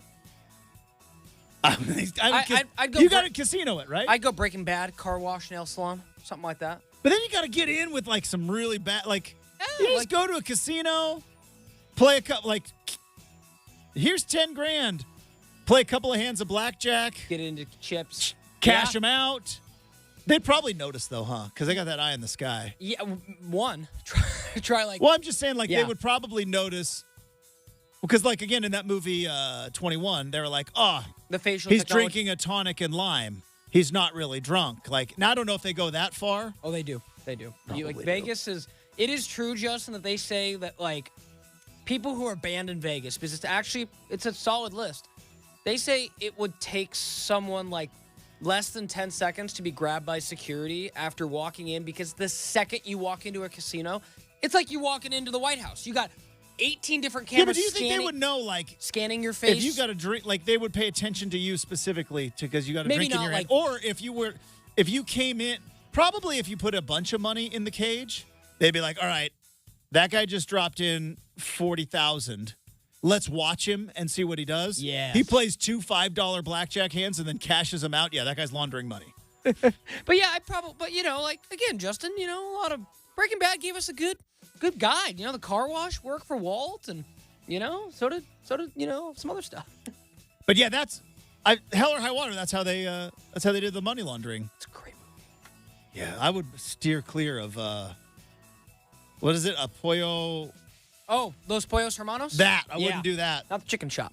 Things would go very wrong. All right, we have got fun new game we're gonna play coming up to wrap up hour number 2. But before we do that, I do want to tell you about Oregon's roofing, siding, windows, and bath experts. I, of course, am telling you about DeBella. You want to save money this spring, now turning into summer? Want to upgrade your roof? How about going solar and taking advantage of federal or state incentives on top of taking advantage of savings to your energy bill with those solar shingles? Because DeBella has all the details on how you could potentially pay for a brand new roof with savings and incentives with going with solar shingles. All of their estimates are free. They're scheduled at a convenient time that works for you. And look, Their customer service, exemplary. 15,000 plus 5-star reviews on Google. That number continues to grow each and every day. Plus, they have been recognized by Angie's List and Home Advisor for award-winning customer service. Now is the perfect time because they've got a financing opportunity of no payments until 2025. So you are saving all that money on your energy bill, all while not making a payment until 2025. So check out DeBella today for a free, no-obligation appointment for roofing, windows, siding, and bath projects. Your Oregon experts are DeBella.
play. It seems like each and every year, these arenas, they all just keep flip-flopping, and this bank and that corporation and this airline and everything else. And I remember back in my day, when it was a simpler time, arenas would have one name and they would stick with that name, at least for a couple of years. And then all of a sudden, teams started realizing, hey, these companies are going to pay a lot of money, and we'll just keep charging over and over again. And it turns out, nobody really cares if we change the name of the arena. And also, if we just say it over and over and over again, we'll beat them down, and they'll eventually just cave in. Because I was one of those people that said, I'm never going to call it Moda Center. It's the Rose Garden. Never going to call it Moda Center. I call it Moda Center all the time. They beat me down. So, this is going to be a fun game. Brenden is going to name an NBA team. And, Brenden, I'm assuming you've picked a handful of random NBA teams. And I am going to attempt to name the arena that they played in the 90s, the old school name. Because those are all the names that I remember. Like, I know there's a Fiserv Forum, but that one, and a Footprint Center. But I'm going to attempt to find some of the names from back in the day. And Brenden is going to be doing some fast Googling. So here we go. I don't even have a name for this game. It was just kind of a fun idea that I want to do. Who's first up? Yeah, we're going to start with the Orlando Magic. Okay. If I remember right, the Orlando Magic played in the O-Arena. Was it the O-Arena? Not the arena, but the O-Arena. I might also have that mixed up. Negative. They did not play in the O-Arena. No, negative. I have no idea. Where did the Magic play? When Shaq played for the Magic, what was that? The Amway Arena. Amway Arena. It's now the Kia Center. But yes, that's how I knew you wouldn't probably get that one, because that one was just renamed not too long ago. We're going back to the 90s, so yeah, gotta leave out a few teams because, like the Warriors played in Oracle. Let's go with the Rockets. Oh, the Houston. So the Houston Rockets, do they play in the Toyota Center? They do. Is it still the Toyota Center? It is. When was it named the Toyota Center? 2003 when it opened. 2003. Okay. So where did they where did they play when they won their back-to-back championships? I can envision it right now. What was it called when they won their back-to-back championships? Do we have any? But I do. Yeah, it was the Toyota Center that they moved into. Oh, it's called the Summit. The Summit. Yeah, it's actually now been turned into I was wondering why it took me so long to find it, but it has been turned into a giant church now. So go figure. Okay. So that's why I'm like, why does it keep directing me to the Lakewood Church Central Campus? Oh, yeah, because it used to be the home of the Houston Rockets. But, yeah, good call. Let's see. Let's go with the how about the Milwaukee Bucks? The Milwaukee Bucks are, so that's the one I know was the Fiserv Forum. Yeah. But they have, this one will be interesting. You can get this. I have no idea. What was the Milwaukee Bucks? I believe that was the BMO Harris Bradley Center. The Harris Bradley Center. Yep. By the way, I did some quick Googling. Can I get half credit because the then TD Warehouse Center, finally the Amway Arena in Orlando, was nicknamed the O-Arena. It was. Gotcha. Okay, fair enough. So I'm going to give myself I'm going to give myself half credit. Totally. Half credit on that one. By the way, what a cool nickname. Not the arena, but the O-Arena in Orlando. All right, who's next? This will be good. The Atlanta Hawks. Okay. I believe the Atlanta Hawks played at Omni Arena. The Omni. The Omni Arena. Yeah. And I remember the Omni Arena because, again, it looks crazy. I was that.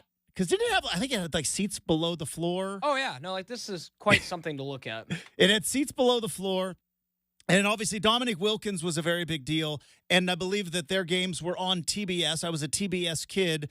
And like Skip Carey, who was my Skip Carey here for TBS, he would call Atlanta Hawks games. Live from the Omni, Dominic Wilkins and the Atlanta Hawks take on Michael Jordan, the Chicago Bulls. That was my Skip Carey. It was a very big deal. You were not around when Skip Carey was doing that, but just so you know, that was a dead-on impression. How about we made fun of them earlier in the show. How about the Nets, the New Jersey Nets? Where do they play, Justin? The New Jersey Nets, the Nassau Coliseum? Is it the Nassau Coliseum? No. That might be. In the time period that you were, let's see, 96, it became the Continental Airlines Arena. Then after that, it was the Izod Center for quite some time. I do remember the Izod Center. Yeah. Wasn't Izod like that was? Is that the squiggly eye brand? It's casual dress clothing. Yeah, still around. The Nassau Coliseum, that's where the Nets played at Nassau Coliseum back in the 70s. Okay. And then it's where the New York Islanders play now. So. Ooh, this will be good. Mm-hmm. Charlotte Hornets. Yeah, Charlotte's tough. I don't even know where the Charlotte Hornets play right now. The Spectrum Center. It's the Spectrum Center? Yes. That was back in like. No, currently now. Currently in the Spectrum Center. Yes. Probably not like the Philadelphia Spectrum. Probably more like the Spectrum because the cable company, I'm assuming. Where did the Charlotte Hornets play? They played, and not very original, but it was just the Charlotte Coliseum. Not very not very original, but they were there from 88 to 07, so pretty much the whole time you were there. Clearly you weren't watching. Like the Hornets had a run, by the way. Right? What's Muggsy that? Bogues? Del Curry? Larry Johnson, Alonzo Mourning, Bugsy Bogues. But here's the deal with the Hornets. In the 90s, Brenden, you do not understand how important the starter jacket was in our world in the 90s. If you were a sports fan of any significance, you had to have a starter jacket. It was the outside of Air Jordans, it was, dare I say, the status symbol of the 90s. You had a pair of Air Jordans and you had yourself a starter jacket of any team. You were living high on the hog. And one of the most popular starter jackets was the Charlotte Hornets because it was teal. And we were living in a teal world back in 1996. And like the Charlotte Hornets had a run where like they were a pretty significant coast to coast team. All right, I want to go out on a win. I've got 30 seconds. Dallas Mavericks. Do you know where American Airlines? Before that. But yep, because they had a spot from 80 to 2001 when Cubes bought him and moved him over to the American Airlines Center. This one's gonna be tough. No, I got nothing. But I got Reunion Arena. I'm gonna still go with American Airlines. Are they still playing American Airlines today? Oh yeah, for sure. All right, coming up, we got hour number 3 on the way. Tyson Alger joins the show next, 620 Rip City Radio.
Here's what you need to know. From the Goldberg Jones Sports Desk, your 620 Rip City Radio headlines. Goldberg Jones. Call 1-800-DIVORCE.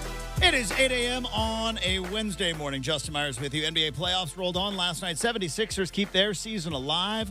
112-106 overtime victory as Tyrese Maxey hits the game-tying logo three to force the game into overtime and to keep the Sixers alive in the series. Cleveland Cavaliers now one win away from moving on as they have a 3-2 lead over Orlando, 104-103. Evan Mobley with the defensive stop to secure the victory for the Cavs. And the Bucks, no Dame, no Giannis, no problem, as they stay alive with the 115-92 rout of the Indiana Pacers. Tyson Alger, friend of the program from the I-5 corridor, joins us in 20 minutes.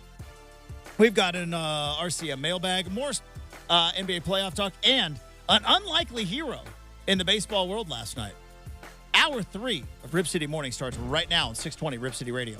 The home of the OSAA is 620 Rip City Radio. It's RCM with Justin Myers, right here on your home of the Portland Trailblazers, 620 Rip City Radio. Hey, welcome back to Rip City Mornings, everybody. Hopefully you are having a fantastic Wednesday. Pretty pumped to talk to Tyson Alger coming up in approximately 20 minutes, as I just told you in the update. We do have a RCM mailbag to get to. We'll get back into some NBA playoff stuff, but before we do that, Brenden, unlikely hero in Major League Baseball last night. You know, in baseball, right, you get walk-offs, you get no-hitters, right? You get home runs, grand slams. Grand slam! All sorts of heroes. Not very often does a beekeeper and pest control guy become a hero in Major League Baseball. But it happened last night in Arizona.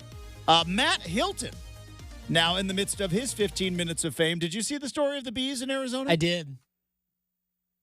So apparently in Arizona in the springtime, and I did not know this, and this might change my mind if I'm ever going to maybe potentially retire to the great state of Arizona, knowing that in the springtime, swarms of bees sometimes collect. And there have actually been apparently numerous occasions where spring training games down in Arizona have had to be delayed due to bee swarms. Well, last night, about 30 minutes before the first pitch between the Diamondbacks and the Dodgers, player operations person looked up behind home plate, saw the fence or the netting behind home plate and said, "Oh, we've got a bit of a problem." As there was a swarm of bees, called up to executive vice president, and the guy who goes, how many bees are we talking about? Thousands. I'm looking at this picture right now. That is... All right, I am not scared of spiders. I am not afraid of snakes. I would probably jump at a mouse or a rat, but not out of fear, but mostly maybe just out of just normal reaction.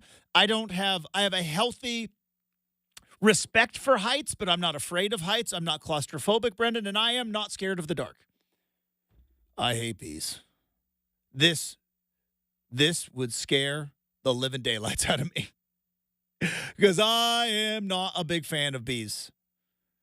I appreciate that the person running the sound system as with the crowd played Blinding Lights and Holding Out for a Hero. Which, as talk about on, like, know in the moment. So Matt Hilton showed up, and apparently, now I don't want to talk bad about the great state of Arizona or the Phoenix metro area, but apparently he was like 45 minutes away. If you have a spring bee swarm problem in Arizona, we don't got a guy 5 minutes away. Either way, Matt Hilton shows up. Yeah, that I'm like looking at the video that MLB put out. That column, like I saw pictures of it when they zoom in on like the column and you see actually how thick it is. It is insane. And how like it wasn't just like a couple, like they were layered so deep across that. Again, I hate bees. Yeah, I'm with you. I've I'm been- not now, here's the problem I have with bees. We need them. We need not the bees. kind that can sting you. We don't. Well, honeybees can sting you, but we need them. They die if they sting you, so they don't. But I know that, but they can still sting you. Of course. But It's the hornets that I hate. right, but it's never the Do black. the hornets do they serve any purpose? Because No. I know we like honeybees are good.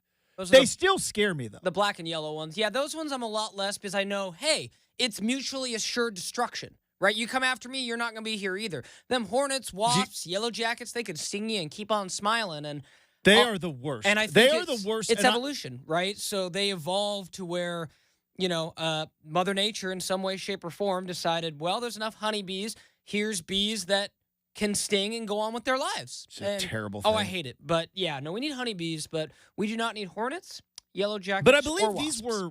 I don't think these were wasps. I think these were just regular bees. I think these were everyday worker bees, because that's why they were colonizing. That would make sense, yeah. So apparently he hit him with a little spray, but didn't kill him. Like the spray, I don't know, temporarily freezes him. And then he had a bee vacuum, and just like a shop vac, just got all the bees up. That freaked me out, man. If I was again, I'm obviously not a Major League Baseball player, but if I was, and I'd be like, yeah, there is no way I'm playing with the bees. I mean, for me, Justin, and I don't know exactly which one it is, whether it's wasp, yellow jacket, or hornet. I'm not quite at the level of where I need Aren't they to all kind of the same? Yeah. I mean, I dislike them all the same. Yeah, I think everybody reacts to them in different ways because, the last time I got stung by a bee, I think it was either a yellow jacket or a hornet. And I'm not, need to have an EpiPen, but I'm, 2 degrees, my whole thing will swell up. I am not allergic in any way, shape, or form to bees. I just hate them. So, yeah. But all that I think the last time I got stung, it was the summertime, and I was, wouldn't surprise you, I'm grilling. I'm outside. Well, I was using my Traeger. Some may say that's not really grilling, but I'm out there. I'm on my Traeger, and my Traeger's got a cover, and a bee got up. I don't know how this happened, but Brenden, a bee got up from my Traeger cover into my shirt. I didn't notice it until I had went and sat down and I'm watching TV, and all of a sudden, it hammers me in my shirt, and I have a conniption, and Kelly is like, are you having an episode right now? And I'm like, I think I just got stung by a bee inside my shirt, because I had a little mini freak out. So anyways, tip of the cap, and you know what? A little golf clap. What was the guy's name again? Had it right there. Matt. Way to go. Matt Hilton. Matt Hilton saved the game. Dude, and saved the bees. And hopefully they're off now onto a farm where they can buzz around freely and maybe make some honey. Coincidence last name, or he part of the Hilton family, you think? I don't think he would be working in pest control in the Phoenix metro area if he was part of the Hilton family. Never know. Maybe he wanted to forge his own path. That's what I'm saying, you never know, man. He found his own passion. He's like, look, I know I could be part of the, I don't know, multi-billion-dollar hotel conglomerate, but you know what? Really into bees. You never know, man. Really into them. That's cool. What is it, apiarist? I just know that from Yes. The Office. No, Jim. You think I have a bad apiarist? Oh, God. All right. It's like an auger. You want to go in on an auger together? We can't do this. I know. We can't. Nope, I know. We can't. I'm All right, aware. basketball last night. Yes. I asked this question earlier. I think I know the answer, but who's feeling worse this morning? Who's feeling worse this morning? Is it the Pacers or is it the Knicks? Now, you might think, Justin, it's the Knicks. You kidding me? They had a 5-point lead with 25-some seconds left. I think 30 seconds left. They had a 5-point lead. They had a 2-point lead, and Josh Hart on the free throw line with, 15 seconds? 15 seconds remaining in the game. They had a 2-point lead and 2 free throws, and they ultimately would lose in overtime in a elimination game at home. Now you have to go back on the road and figure it out. Now, I understand. Now, let me try to make the case for maybe the Indiana Pacers. Because let's just live in a world. Let's just live in a world where Dame and Giannis come back for Game 6. I don't know if they will. If you put feet to the fire and said, Justin, I doubt it. I think it would be doubtful. I still think who do you think ultimately makes that decision with Milwaukee? Does that one go all the way up to the top?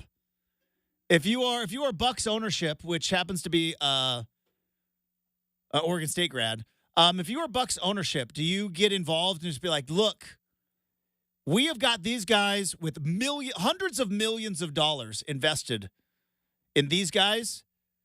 We're going to make a run next year. Let's play it a little bit safe. Or do you think it's up to Dame and Giannis and the training staff? So I wonder, like, if you're the owner, do you have veto power in this? Yeah, because between those two guys, Justin, you have $500 million in salary committed.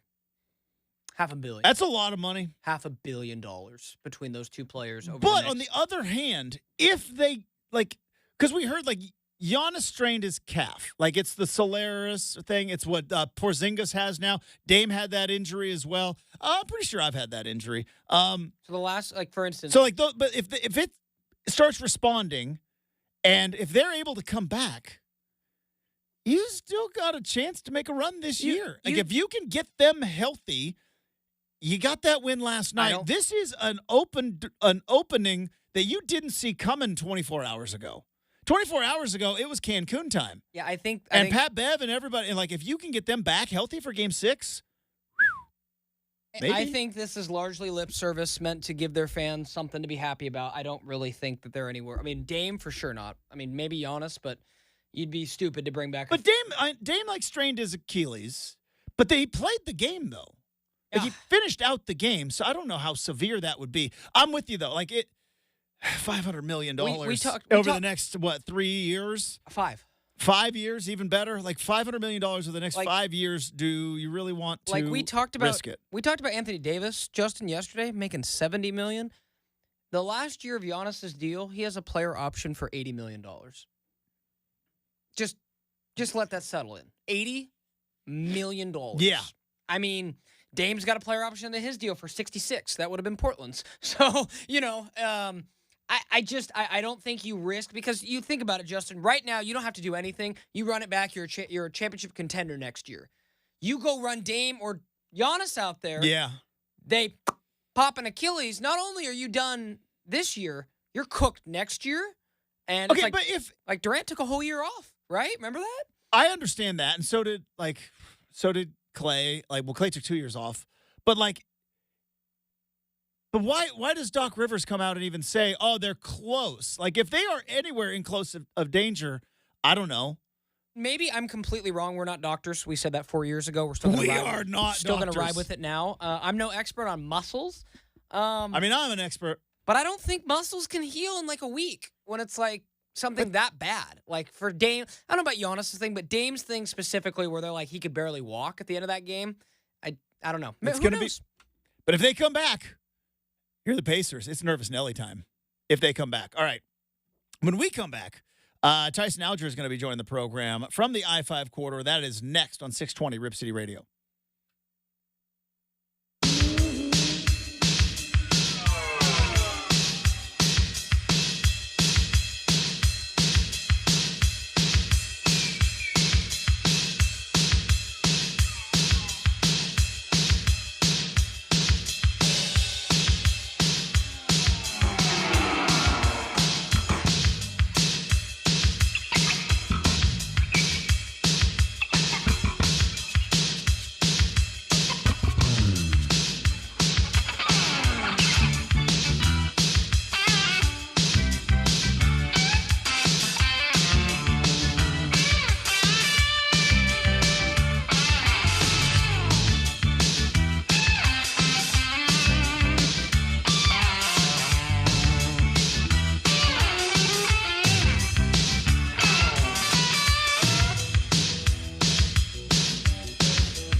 All right, it is Wednesday.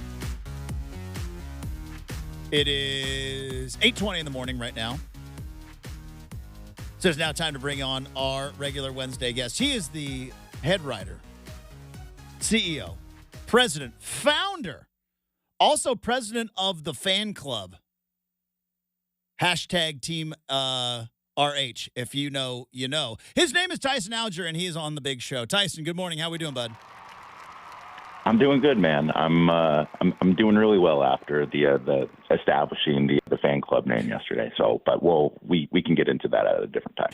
That shall be discussed at a different time. We shall discuss right now. Also, I should have added to your list of accolades, spring game pot stirrer, because you stirred the pot a week and a half ago unintentionally, just trying to take a picture there at Reser Stadium. And then, of course, you couldn't help yourself. And then you tried to get the Oregon fans in on the mix by taking a picture of an empty Autzen Stadium. So spring game pot stirrer also added to the list, or internet provocateur.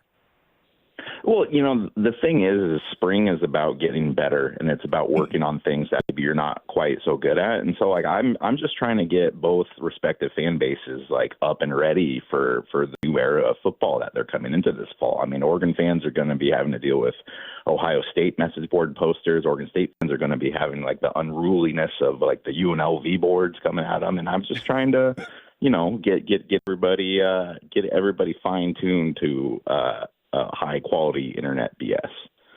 All right, so let's go back to Saturday, and I always feel like with spring games, it's very important not to overreact to spring games, but important to react to spring games. And it was the first that Oregon fans saw of Dillon Gabriel and Dante Moore in Oregon uniforms, which obviously that is a sign of the times, right? Usually when we go back and talk about, Marcus Mariota had the coming out party in the spring because nobody had seen him play before.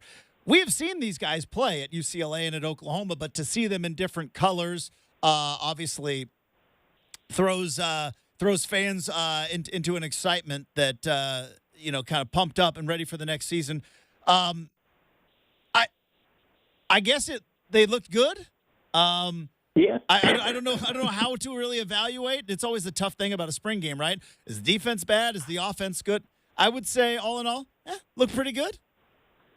Yeah, I think that's fair. There was kind of a uniqueness to watching that quarterback situation because usually when you're focused on the quarterbacks in spring, it's can this dude play? And even when when the Ducks brought in Bo Nix or maybe even Vernon Adams beforehand, there was still a little bit of curiosity because those guys in Nix's case, he was coming to Oregon because his career wasn't going well at Auburn. So you wanted to see, just what was there. And in Dillon Gabriel's case, he's a really good football player with credentials as established as any quarterback in the country right now.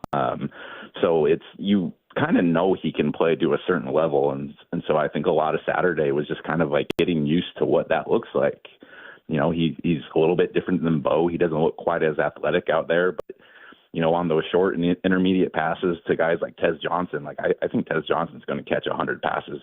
Justin. I think the chemistry between those two guys, you could definitely see that early on. But, as for how to make sweeping reviews of everything, I think it's still tough. As you said, it's hard to see what the defense can do in those games, and even the running backs and what the quarterbacks are doing. You don't know if they're necessarily throwing out every type of protection that they're going to be running later in the fall to put on film there. So, I think overall I didn't see anything that made me go uh-oh.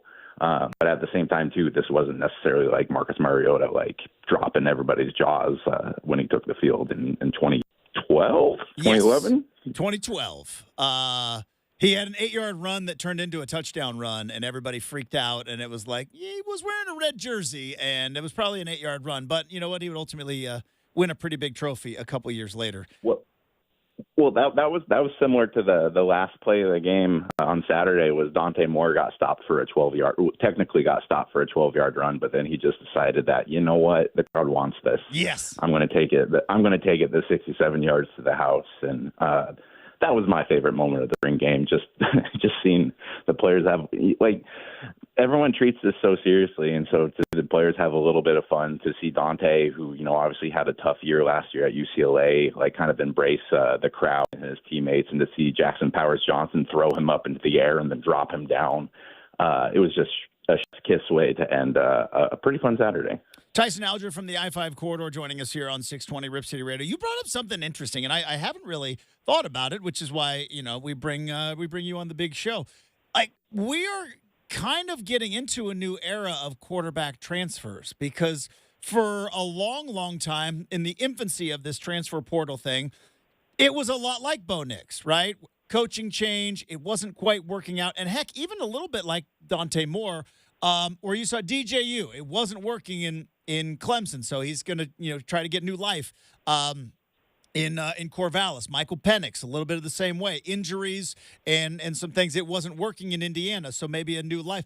Dylan Gabriel is a different scenario because he was really good last year. It's just the reality of now new quarterbacks coming in, NIL and everything else. It's kind of a very unique and might even be a trend-setting thing of a guy who actually is coming off of a really good year transferring into your team, which usually you don't see. Usually it's kind of coming for redemption. Not only like coming off a really good year, but he's coming from a really good program. Like, I would say, Oklahoma and Oregon are Oklahoma's had better overall history, but right now they're probably about equal in prestige. And, this isn't like you're jumping from an FCS school or you're leading, a school that's been left in realignment behind. It's fascinating, especially because, as we've said too, Gabriel has 14,000 career passing yards. He's thrown for 30 touchdown seasons. Like, this guy is really established, and I think it really kind of changes. As you said, it changes the flow of the way that you assemble teams, because generally, a lot of these seasons are kind of like, if the quarterback's good, you could really have something. But if you can kind of plan on having a baseline level of quarterback every year, granted, Oregon's in a unique situation where it is able to be, attract these type of guys. I know not every school is fortunate enough to be that way, but if you can expect B-level quarterback every year and occasionally, jump that up to A plus, that's really, really good stability for a football program. Tyson Alger from the I-5 corridor joining us here on 620 Rip City Radio. On Monday, fellow Grizzly Bill Orm was on the big show. He brought this up, and I think it's really important to kind of talk about. You said stability there for the program, and to just kind of see what this Oregon coaching staff is doing. In most years in the past, Tyson, Oregon coming off of replacing a quarterback who was at the Heisman Trophy ceremony, 8 players going into the draft, right? That is a roster overhaul that even the top tier programs in college football in years past would have to maybe do some work to get themselves back to an elite level, especially a program like Oregon that doesn't have a lot of homegrown talent, doesn't have a bunch of 5-stars just sitting in their backyard. After 8 players going to the NFL draft, one of which was your starting quarterback for the last 2 years, and you might be better this year, talent-wise? That's kind of nuts, isn't it?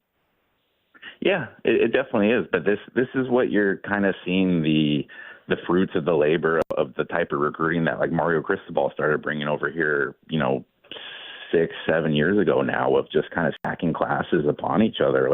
It shouldn't be a surprise that Oregon just put its most amount of players into the NFL, because how many times have we written the last December and February during signing days, Oregon has the best class ever? It's just kind of the reality of the situation now where, you don't necessarily have to look at who the team is losing to determine whether or not they're going to be good the next year, because in this case, the Ducks have just been building that depth year after year after year to replace guys. And then when you can patch it with the transfer portal too, it's, you don't want to lose a Bo Nix. You don't want to lose an Evan Williams. You don't want to lose a Kyrie Jackson. But when you can replace them with a Dylan Gabriel and a Bar Muhammad and, bring in Dante Moore just for the cherry on top, you're in a pretty good spot. Tyson Alger from the I-5 corridor joining us here on 620 Rip City Radio. You mentioned Tez Johnson earlier. I watched an interview that he did with Will Compton, and obviously last year we all kind of learned the story of Tez Johnson and how he was adopted by the Nix family, and then was it Troy, because he was kind of undersized, and Bo Nix was like, get him out here, and if not for Troy Franklin, would have had maybe a record-setting season, and he might then ultimately beat Troy Franklin's record. And between his talent and his personality, Tyson, he's going to be the next, I think, fan favorite if he's not already one of those guys that Oregon fans talks about. I am so high on this kid. I am so like I'm investing all of my Shark Tank money in the Tez Johnson season ahead, both from a football perspective and from a personality perspective. I love the kid.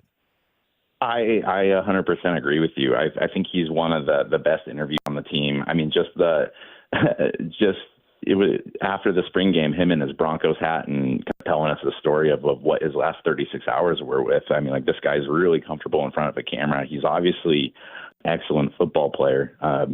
You kind of make jokes about all like the short passes he catches, but his yards after carry is insane, and just kind of the way he's able to kind of change direction quickly.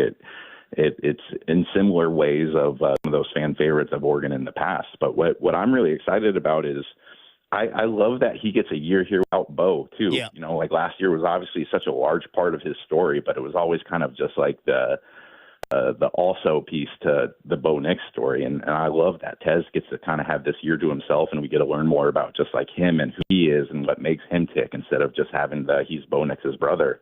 I think that completely set up to kind of just be one of those characters and players and people that you really kind of look back on and be like, man, I really miss that dude. And I think he's on his way to being that guy.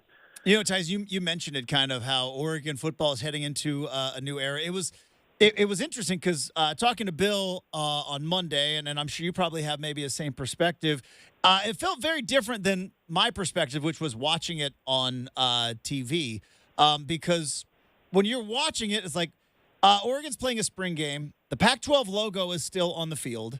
The Pac-12 network crew is doing the game. It felt a little bit like going to the mall that we all know is about to close, but there's still kind of that one store left. It was like, oh, the Wetzel's Pretzel's not here anymore. Watching it on TV, but Bill talked about it, and I'm curious your perspective. He almost felt like it was like an excitement level and a buzz in the stadium about, hey, Big Ten is on the way. Michigan and Ohio State are on the schedule, and it's not non-conference, and it kind of felt like that in the stadium. Did you kind of get that feel? Yeah, it feels a lot like, Lewis Hamilton has been with Mercedes for like the last 10 years. They won 7 world titles in a row, but he's an odd duck. He's leaving for Ferrari next year. There's a lot of excitement. Mercedes is falling behind, and he still says that he's honoring his Mercedes roots and trying hard this year, but everyone's excited for Ferrari, right? And so I think using that analogy, as everyone was leaving Austin Stadium after the Matt Carney concert Saturday night, they come over the loudspeaker and says, we'll see you in September in the Big Ten. And there's a big cheer that erupts in the stadium. I think that's absolutely palpable. And, talking to some of like Oregon staffers who have started doing kind of Big Ten initiation or orientation type of stuff. I think everyone's kind of I think everyone's about to see like what everyone's been talking about for the last couple of years, because it sounds like it's far more comprehensive and a lot more work to be done to create that type of product. Whereas I think people are pretty happy to not have to really tune into the Pac-12 network anymore. Also, by the way, what's going to happen with Carlos Sanz? I like Carlos. I'm a fan. I was a Ferrari guy, because you can't just be a Red Bull guy. When you pick whatever allegiance you do with the F1, I picked Ferrari because I like Carlos. We worried about him? Justin, I wasn't familiar with your game here. Yeah. I'm surprised. You thought you were going to pull one past the old host here and drop an F1 reference, as if I do not watch Drive to Survive. I don't watch any of the races, but I watch Drive to Survive. Carlos has 2 wins this year. He's a beautiful human being. He'll be completely fine next year. I think somebody will pay him a lot of money to race very fast cars. Tyson Alger joining us here on 620 Rip City Radio. I'm trying to hold back, Tyson, because Yeah, no, I know. It's like unfair. I read like the 1-2 of Max and Checo at Red Bull, and it's just like UConn women's basketball back in the day. Like, is this good for the sport? And Lewis Hamilton, I think, maybe now headed to Ferrari. Get Team Ferrari back and in the whole right in the mix is good for the sport. We need to mix it up a little bit. Well, and I don't know if you saw yesterday, but yesterday Red Bull announced Adrian Newey is leaving the team, and there's a chance he goes to Ferrari, and the guy who builds the cars. And from what I understand, being a gearhead, the faster a car is, generally the better chance it has of winning. And so that's your analysis here. Every once in a while on Saturdays, because doing this job, I can't sleep in, so I will get up early and I'll just flip it on, and then every once I'll watch the time trials, and then my wife will walk downstairs and be like, what are you doing? And I'm like, Carlos trying to win the pole position at Monza. Cal, like, come on. The first is like you'll get like pretty into it, and then if you get like that, what are you doing from your spouse? Like, it's hard to like verbalize like why you're actually interested in this, because like from an outlooker, it's just cars zipping around, and especially during qualifying, it's like nobody else out there. Yeah, but we know we're gearheads. Exactly right. Well, also, I mean, that's Ferrari and Monza, and like especially right at Monte Carlo, because I mean, when you go there, you're not going to be passing. So I mean, the race is Saturday. That's where you win it. Anyways, I would like to just like slide in here that someone does own F1corridor.com, and it's me. So if you want to be my head writer going forward, we could take over. It's an untapped market. I think there's big money in this. So. I think so. I know, we're getting in early on this F1 thing. Yeah. Tyson Alger from the I-5 corridor joining us here on 620 Rip City Radio. All right, one last thing before we wrap it up, Tyson. There is a rule in broadcasting, which we have broke multiple times, which is, you got to put the audience first, right? And you can't just make it always about yourself. But I'm going to be a little bit selfish here and maybe take people behind the curtain a little bit. And I'm going to put you on the spot on the air in two different group chats, two different group text messages, Tyson. I have thrown out maybe potentially you and I and some other friends of ours hanging out, and I have not gotten a response, and it's been a week. So I'm going to ask you now on the air, because I've asked twice now, are we hanging out on Friday or what? Yeah, absolutely. Okay. The thing is, Justin, you being a professional. Yeah. Have you ever started to record something or for instance, Shane and I recorded a podcast 2 days ago, and before we're starting to record, we're having a great conversation. And then I go, why don't we just hit record now? Why don't we turn this into content? I know it's April, it's May. I know there's not a lot to talk about. Let's bring that drama of our real life onto the show here. And I wanted to address it on the show. What are we doing again? We're gonna figure it out though. Now that I've got a solid, okay, cool. Yeah, I got a solid verbal, solid commitment. Hopefully, you don't hit the transfer portal on Thursday. But you and I, we're hanging out on Friday. I'm pumped. I'm getting a little bit of a cough here, but that shouldn't bother me at all. All right, Tyson Alger, you can follow him on Twitter at Tyson Alger. You need to be subscribed to the I-5 Corridor, i-5corridor.com. And, of course, you can hear him from time to time on this particular show. And if you're out on Friday at a reasonable hour, because we don't stay out late, you might see us hanging out. Hey, Tyson, always a blast, bud. Have a great rest of your week. I'll see you on Friday, and then we'll look forward to talk. I can't wait for the recap next week. Oh, man, it's gonna be the best radio of the year. It's going to be hard to top this one. I'll be honest. It's going to be hard to top this one. Have a good one. There we go. Tyson Alger, boys and girls. We have got the RCM mailbag coming up next. 620 Rip City Radio.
Hey, fun show today. Way to go, everybody. Good job. All you guys on the floor. Just kidding. It's just Brenden. But thanks for everybody for hanging out with us. Thanks to Tyson Alger for joining us. i5corridor.com is where you need to go for fantastic Oregon football, basketball, just content up and down the greater Willamette Valley. And so always excited to have him on the big show. But I'm also excited to get a little silly with the RCM mailbag. Here we go.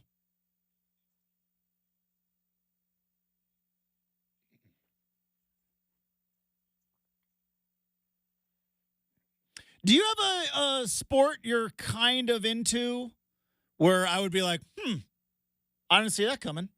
Because, like, I know about F1 only because of the Netflix show, The Drive to Survive. And then I wake up early on Saturdays, and every once in a while I'll watch them buzzing around the track. Yeah, not really. Not really? Pretty much what you'd expect. You don't watch the Kentucky Derby this weekend? No. Okay. Not into horse racing. Right. Plus, I don't really support it. I'm like, I'd like to see horses free. Fair enough. And, Okay. you know, Kentucky Derbies come under some Yeah, fires. they're doing. There's a whole lot of Is safety it better stuff. now? You know, I have no Look, I'm very surface I level love there. it. I love animals. Some animals more than others. Let's just be honest. We rank animals that we love. We do. should. Some animals more than others. We just talked about how we hated bees or hornets, really. But really, I think it's just I want to be like in a fancy seersucker suit drinking mint juleps. that's Is true. really what I want. You can keep the horse. That's They true. could trot at a reasonable pace around the track. I don't care. I just want to be there at Churchill Downs with a sharp suit and a couple of mint juleps in hand. Yeah. That actually kind of inspired a question that I actually had recently that we discussed in our house, Justin.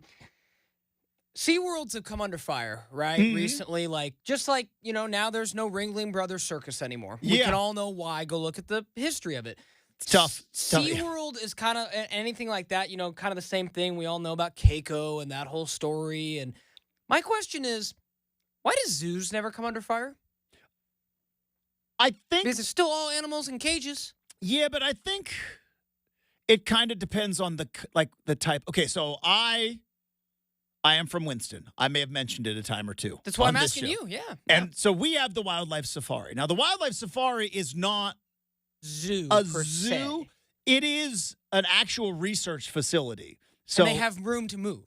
They're they not have room into to a move 4x4 cage. and like a good. And I've been to the Portland Zoo, which I think it's also I think it's the thing because it's a research facility Did I where tell you- there's actual zoological things going on there, as opposed to like Tiger King, Sure. which is But did just trapping a bunch of, you buying some tigers on the black market and getting people to pull off on the road to pay you your $18 or whatever. Yeah, that's true. That's so true. I think it comes down to like, is there actual research being done? Justin, have I told you that Sherwood decided to have their prom at the Oregon Zoo? You have told me Oh, that gotcha, once or gotcha. twice. Just wanna Yeah, make that, sure. that may have been brought up. Ours was at the Elks Lodge.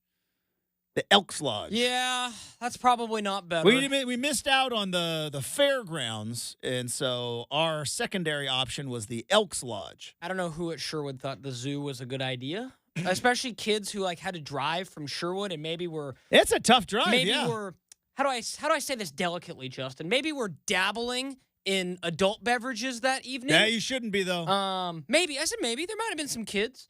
I don't know if making them drive to Portland from Sherwood was the move. Yeah. But, be that all as it may. Yeah, we had that discussion at our house. We're like, so, where do zoos rank? And I'm curious, you're kind of, the way. I will defend the wildlife safari because there's a research facility. Kayam the cheetah was a success story. She was such a success story. We put a bronze statue in the middle of our town, and yeah.